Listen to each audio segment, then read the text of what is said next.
volto. Valeu.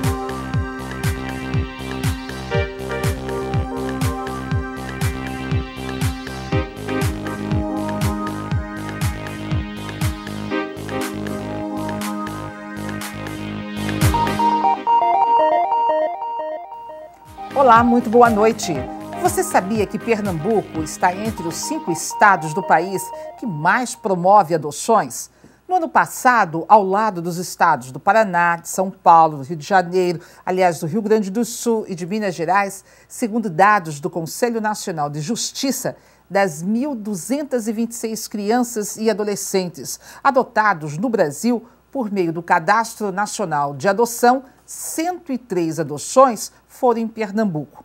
Pernambuco também tem se destacado quando o assunto é adoções tardias, ou seja, crianças e adolescentes com a idade entre 3 e 17 anos.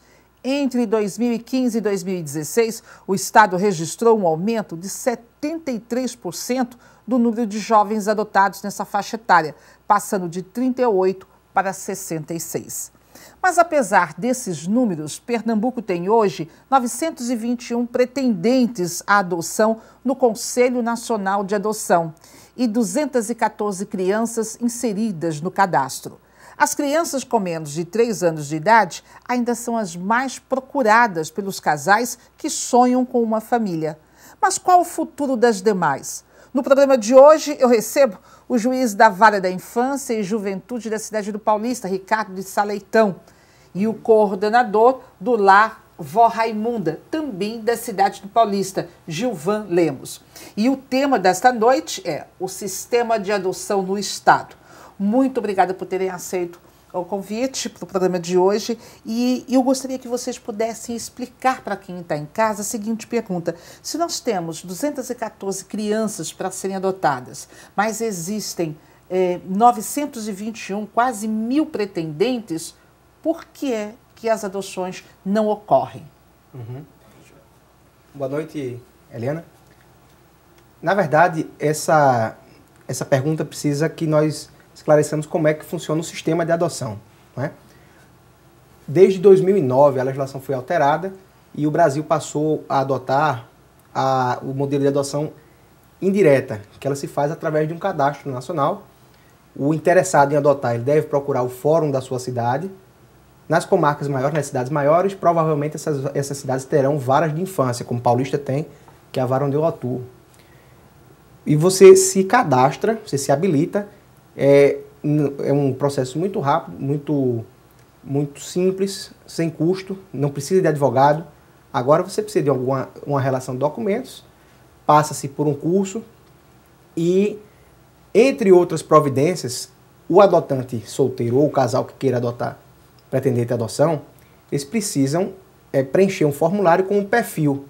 Qual é o perfil da criança que você quer? Você quer até quantos anos? Qual sexo?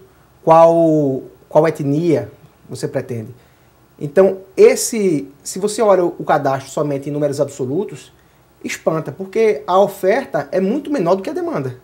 Exato. Isso em âmbito estadual e em âmbito nacional. Mas qual é o problema? É o perfil da demanda. Quer dizer, a gente pode dizer que hoje esses quase 9.000 pretendentes que estão aí querendo adotar uma criança, o que está sendo oferecido não é o que eles querem. Na verdade... É mais ou menos isso. É mais ou menos isso. Trata-se de um perfil, né? Porque na qualidade de adotante, né? Você que deseja adotar uma criança, um adolescente, no seu cadastro você coloca um perfil. Até que idade quer a criança, como é essa criança. E aí, sim, enquadrando-se no perfil, né, dentro das condicionalidades, né, a gente vai para outra parte, né, doutor, que é o estágio de convivência entre a família e a criança, para que lá no futuro a criança realmente possa ser adotada por esse pretendente. Gilvan, por exemplo, hoje lá no lar, vó Raimunda, você tem algumas crianças. Quantas crianças e adolescentes existem hoje no lar? O município de Paulista, Eliana, ele tem 3 acolhimentos, né? Na verdade, 2 são mantidos pela prefeitura, né, de Paulista, e um acolhimento que é um cofinanciamento da gestão municipal com a instituição, que é uma ONG, que é o Lamanar. O número de crianças possíveis à adoção, como o doutor Ricardo bem sabe, está mais no Lamanar, porque são crianças que se enquadram melhor dentro desse perfil pela questão da idade, ou seja, crianças que vão de 0 a 3 anos, já que dentro do Cadastro Nacional a busca maior é dentro desse perfil. Então hoje, tratando-se de crianças e adolescentes institucionalizadas, a gente tem cerca de 52 entre crianças e adolescentes nos acolhimentos de Paulista. Com disponibilidade? Com disponibilidade. Para adoção? Para adoção. Nem todos, porque alguns estão em processo que a gente chama de destituição. Ah, sim, ainda estão na fase de destituição do... Perfeito. Para ilustrar essa conta, nós trouxemos um material que foi fornecido a partir de dados do Conselho Nacional de Justiça, que é quem nacionalmente gerencia o cadastro, e eu acredito, se for possível reproduzi-lo... a gente colocar aí essa arte vai ilustrar, com os dados. Exato. Vai ilustrar que o perfil da demanda é diferente do grosso do perfil da oferta. Nós temos em torno de 70% dos pretendentes que estão inscritos no cadastro não querem crianças maiores de 3 anos, sendo que mais de 70% são exatamente maiores de 3 anos. Então é por isso, além de ter menos crianças do que pretendentes, o tipo de criança disponível não é o que a maioria dos pretendentes espera. Então, na realidade, essas crianças, quer dizer, passou dos 3 anos, se você não foi adotado, você não tem chance de ser. Não é que não tenha chance, Eliane. A gente trabalha na seguinte perspectiva. Primeiro, entender que a prioridade da criança que está dentro de uma instituição de acolhimento seja a reintegração familiar, seja ela novamente com os pais ou com parentes, família extensa. Mas quando isso não acontece? Quando isso não acontece, aí a lei diz o seguinte: a criança ela deve ficar dentro de uma instituição de acolhimento no prazo máximo de 2 anos. Mas essa realidade no contexto nacional não é bem assim. Elas geralmente passam mais de 2 anos, até porque as varas, né, têm muitos processos a ser julgados, alguns juízes inclusive acumulam outros processos de outras varas, e esse tempo geralmente ele ultrapassa. E aí, o que é que ocorre? Quando a criança é realmente desinstituída, aí a instituição leva para a vara a questão de ela ser colocada em adoção. E aí, esse tempo, ela vai crescendo dentro da instituição de acolhimento até não aparecer um pretendente para adoção. A adoção de crianças com mais de 3 anos é chamada de adoção tardia, que você se referiu no começo do programa. Nosso trabalho enquanto Poder Judiciário é nos articular com os diversos atores da sociedade, inclusive com a imprensa, e por isso que esse momento é fantástico para que a gente possa conversar. Porque alguns mitos cercam essa fixação do perfil. Alguns mitos de ordem psicológica, alguns mitos de ordem cultural cercam essa escolha. Geralmente os pretendentes querem crianças mais novas porque elas querem simular a natureza, querem imitar uma gestação, uma paternidade natural. Então, elas querem crianças muito novas para terem toda a experiência.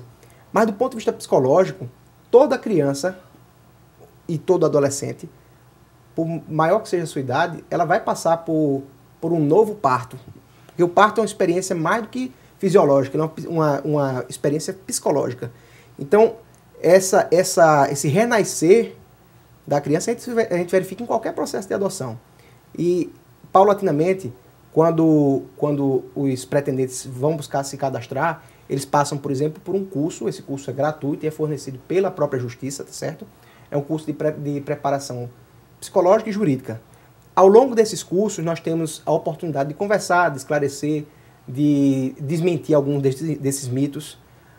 Esse curso é feito durante aquele processo de habilitação que a gente falou. Já ocorreu ao longo desse curso, junto aos pretendentes, de alguém que quisesse adotar Alterar Com o perfil, certeza. adotar, não, eu só quero um menininho, uma menininha, que seja loirinha, que seja branquinha, Com que seja certeza. moreninha, ou que tenha no máximo 2 anos de idade e, de repente, após o curso, mudou totalmente. Não, eu vou adotar alguém um pouco mais velho, né? Não Com faço certeza. questão da cor Da da cor, do pele, sexo, às né? vezes. Ou do sexo. Isso já ocorreu. Demais. Como também muda, né, doutor, na questão do estágio de convivência, né, que não se tem um prazo estipulado, e nesse estágio de convivência, muitas vezes, tanto a criança quanto os pretendentes à adoção, por um motivo ou por outro, desistem, né, daquela adoção, ou a própria criança também não se sentiu ali naquele seio familiar, e também pode acontecer a desistência nesse período. Desse período. Só hoje, quem adota, ou pelo menos nessa lista de pretendentes, a gente tem solteiros ou só casais? Certo.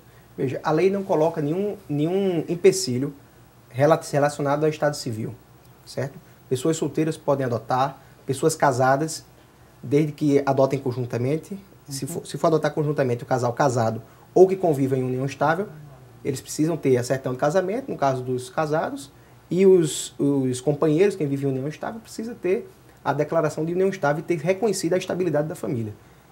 Os divorciados podem se candidatar à adoção, tá certo? Então não existe nenhum tipo de restrição, nem quanto ao estado civil, também nem quanto à orientação sexual.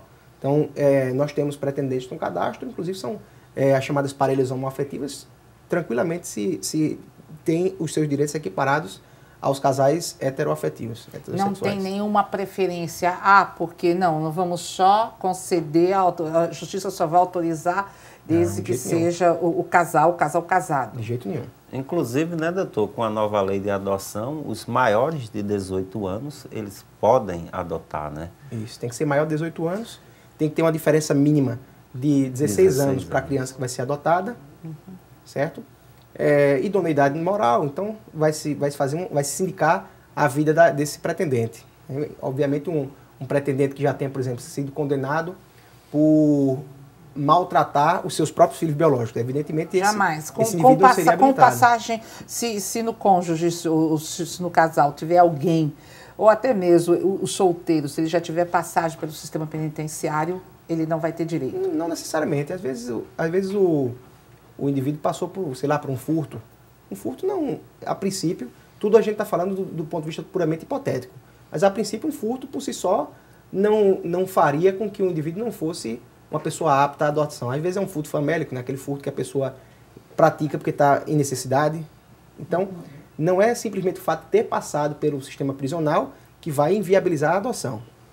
O que a lei exige é que sejam apresentados os antecedentes. Então, a depender dos antecedentes, o juiz, que é quem preside o processo de habilitação, vai verificar se aquele crime que aparecer, aquele eventual registro criminal, é desabonador ou não, certo? Então, a princípio, não existe essa restrição absoluta. Eita, passou pela prisão, eu fui processado criminalmente, não posso adotar. Não é bem assim. A lei exige idoneidade moral. Então, a idoneidade moral é um conceito muito mais profundo que simplesmente a primariedade. A questão financeira, ela também pesa do casal, de quem queira adotar, né? Claro, eu acho que se você pensa em adotar, né, como o doutor aí falou, tem que ter uma estabilidade financeira que possa garantir, né, garantir o sustento da criança, da família em si, para que ela não venha passar por necessidades e talvez no futuro vier sofrer novas negligências. Isso. Inclusive, a lei prescreve que o pretendente apresente a comprovação de renda. Agora, não é que um indivíduo, porque tenha uma renda mais baixa, não possa adotar. O que a gente observa é se a pessoa tem condições de dar uma vida digna. Isso. Não é de dar uma vida de luxo. Mas uma vida digna, senão a criança permanece no acolhimento. Exatamente. Curiosamente, a maior parte dos pretendentes são de baixa renda, de classe média para baixa. Então, não é que... Inclusive, a lei diz que os pais não podem ser privados da guarda simplesmente porque são pobres. Ora, por que eu vou impedir um indivíduo que não tem uma altíssima renda de adotar? Não é bem assim. Pode adotar, apenas a gente vai verificar se aquele lá tem condições de receber uma criança. E receber mais um. Olha, todo filho tem que ser adotado, inclusive os biológicos. Adotado em amor, dedicação, renúncia, tempo. Adotado para ser de verdade. Pois filhos não necessitam ser reconhecidos por quem os gerou, tão somente. É vital que eles se sintam acolhidos, amados e desejados por seus pais, sendo esses biológicos ou não. Quando uma criança cresce na presença de uma pessoa que lhe dá afeto e a faz entender a vida, ela se sente adotada. E isso basta. Esse é um trecho do poema Ela e a Poesia, do meu blog, Meus Textos, Minha Poesia. E vale como reflexão. Ponto de vista volta no próximo bloco.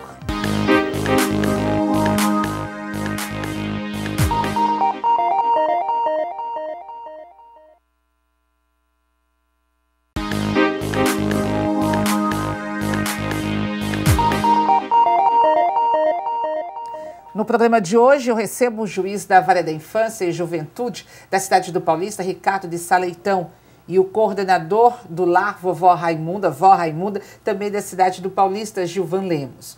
O tema de hoje, o sistema de adoção no estado. Pelas redes sociais perguntamos, você adotaria uma criança? Sim ou não? Muitos responderam sim. Poucos, bem poucos, deram não como resposta. Uma internauta escreveu o seguinte: sim, acredito que a mãe que concebe um bebê no ventre tem muito espaço nos braços e principalmente no coração para aceitar um bebê por amor, além de dar um lar e uma família a quem só quer ser amado. Se me perguntarem qual o meu maior sonho, vou responder: poder dar vida a quem não pode decidir tê-la. Desde criança, sempre quis adotar um bebê, além de querer gerar no meu próprio ventre. Você vê, tem muita gente que quer adotar. O que será que está faltando para essas pessoas que, através das redes sociais, disseram, não, eu quero adotar, eu toparia. Pode ser que seja uma questão de financeira, de determinado momento poder adotar, ou simplesmente de saber como é esse processo, né? De onde você buscar, por exemplo, assim, onde estão essas crianças, que condições vivem essas crianças, eu moro no Recife, posso ir em Olinda ou Paulista buscar uma criança, como é que eu faço? Primeiro entender, né, Liana, que o cadastro era nacional, né? Então, você, independente de morar em Olinda, morar em Paulista, você estando dentro do cadastro, estando apto a adotar uma criança, é possível sim que você adote. Eu acho que o mais importante para o princípio da adoção, eu comento muito isso com o doutor Ricardo, com as promotoras lá na Vara da Infância, é a questão do amor, né? Você tem que ter amor.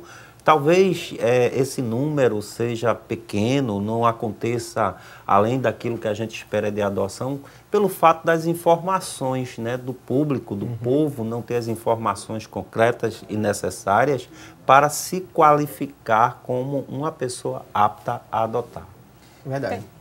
Tem muita gente que ainda pensa também o seguinte, e algumas pessoas responderam assim na enquete, eu não vou adotar não, é filho dos outros. Vai me dar dor de cabeça. Olha, se for adolescente, então, eu não sei a origem, não sei quem era o pai, quem era a mãe. E se a mãe ou o pai foi alguém que já passou pelo sistema, ou se foi alguém viciado, vai me trazer problema. Tem muita gente que ainda pensa assim. Verdade. São outros mitos que cercam o processo de adoção. E eles são todos trabalhados ao longo do processo de habilitação para adoção, naquele curso, nas conversas com grupos de adoção. E filho biológico dá trabalho também. Filho biológico também pode adoecer, filho biológico também pode ter problemas de comportamento. Então esse argumento é uma furada empírica, não é?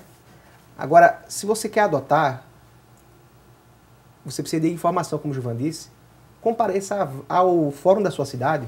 Se você está lá no interior, naquela comarca que tem só um fórum com uma vara só, vá lá. As comarcas maiores, como as da região metropolitana, alguns interiores como Caruaru, como Petrolina, como Garanhuns, esses no fórum tem uma vara de infância. Mas de toda forma, se você comparecer ao fórum da sua cidade, você não vai ficar sem informação.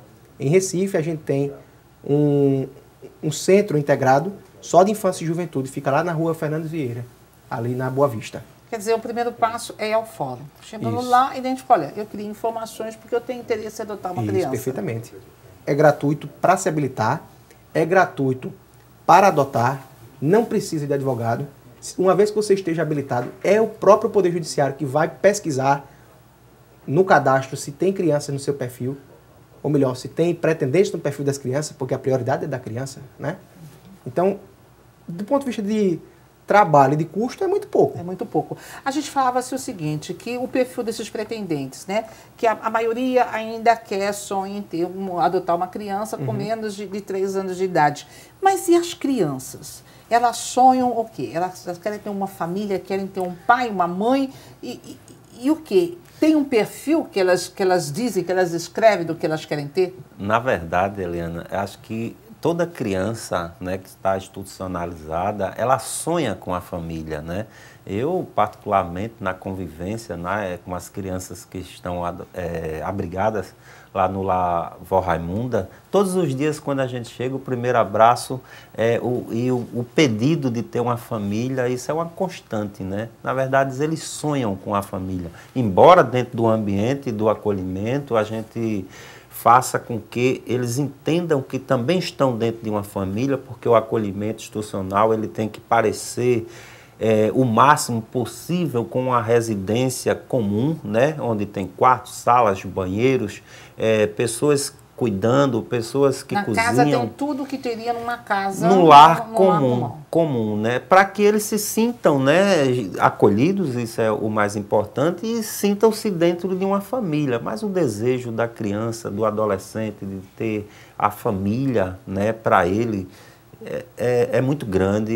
Eu acho a adoção é um ato de amor que... Eles não escolhem como os pretendentes escolhem. Não, Eu quero uma criança né, com esse perfil, com essas características. Isso. Eles não pedem, eu quero uns pais com essas características.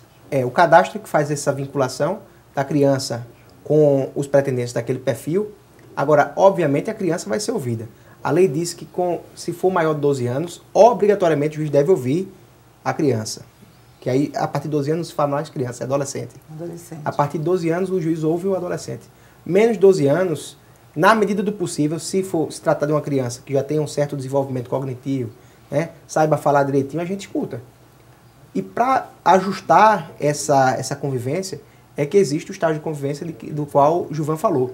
Todo o processo de adoção, antes do juiz dar a sentença, passa-se... O servidor público não tem aquele estágio probatório, para saber se vai ficar estável. Pronto. Antes da adoção tem o estágio de convivência. Esse estágio vai variar o prazo de acordo com as peculiaridades do caso. Então aí que você vai observar essa compatibilidade. Então a criança pode, às vezes a criança pode rejeitar. Então ela rejeita e se observa nesse estágio. Agora me diga uma coisa, por exemplo, há essa preocupação, né, do antes, dos pretendentes, e vamos supor que foram vencidas todas as etapas. Certo. Existe uma fiscalização, um acompanhamento pós a adoção? Porque, de repente, tudo foi muito romântico, tudo foi muito bonito, ou tudo foi muito simulado, né, para conseguir aquela criança. Mas e depois? Né? Não há o risco de ter crianças que serem maltratadas e sofrer algum tipo de violência por aquele casal ou aquela pessoa que, de fato, até então tinha demonstrado uma bondade, um amor muito grande? Todo esse processo, Eliana, todo esse estágio de convivência, ele tem uma equipe multidisciplinar, né, tanto da vara da infância quanto das casas de acolhimento, que faz o acompanhamento psicológico, a visão social, né, de onde aquela criança vai conviver, onde ela vai estudar, o seio, ou seja, a comunidade que ela vai estar inserida, tudo isso é muito importante. Tanto é que no acolhimento institucional a gente procura promover tudo isso, ela tem que se sentir dentro da comunidade, dentro da sociedade. Então, depois de adotado, passou todos os processos, né, da adoção, essa família passa a ser uma família comum, como todas as outras. Então, mas aí o que eu quero saber, adotou a criança, há uma fiscalização, há um acompanhamento por algum tempo, porque essa criança pode sofrer algum tipo de violência. Existem algumas medidas, que são as preventivas, que a própria habilitação já serve para a gente fazer esse filtro. Existe, principalmente nas comarcas maiores, existe o acompanhamento da família por grupos de adoção. Agora, se a pergunta é, existe um sistema de monitoramento? Não. Porque a partir do momento em que a criança é adotada, a lei diz que a adoção ela é irreversível, irretratável. Mas já ocorreram casos em que a criança, depois de adotada, se detectou que ela foi vítima de violência e o processo voltou? Isso. Aí você não vai desfazer a adoção. Você vai tratar como você trataria uma família toda biológica. Toda biológica. Então, se você tem um filho biológico que maltrata de uma maneira tal que que isso beira até o crime às vezes, então você vai ser o quê? Destituído do poder familiar, quer dizer, você vai perder os direitos de pai e de mãe. E essa criança vai passar por todo o processo tudo de novo. Exatamente. E isso já ocorreu? É muito raro isso acontecer, porque essas incompatibilidades geralmente são detectadas no processo de adoção, no estágio de convivência. É por isso que a lei trouxe esse modelo de fazer a adoção via cadastro, porque os pais são preparados, as motivações são observadas para você minimizar esse risco. Toda adoção irregular, aquela que a mãe vai e entrega a criança para um casal, às vezes, que ela nem conhece, além de ser ilegal, isso é totalmente desfavorável ao interesse da criança. Veja só, o tempo do nosso programa, infelizmente, está chegando ao fim. Mas eu queria finalizar o seguinte, se alguém tiver querer mais informações, ou até mesmo quiser conhecer as crianças do Lar Raimundo, eu sei que para adotar tem que estar no cadastro, né? Isso. Nacional. Tem um telefone de contato, se quiser ajudar. Olha, quem tiver interesse, né, de conhecer as instituições de acolhimento do município de Paulista, pode procurar a Secretaria de Assistência Social do município de Paulista, né?